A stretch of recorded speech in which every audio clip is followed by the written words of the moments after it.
অনেক গহীন অরণ্যের ভিতর দিয়ে আরেক গহীন অরণ্যের দিকে ধাবিত হচ্ছে।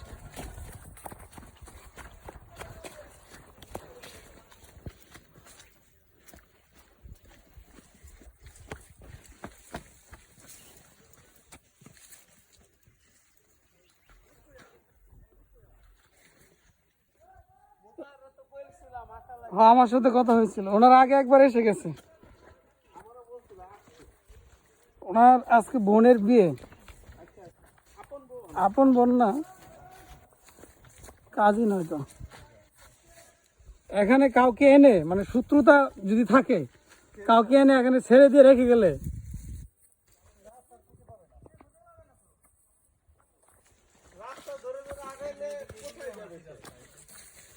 চোখ বাইন নাই না যদি ছাড়ে তাহলে তো আর অবস্থাই নাই।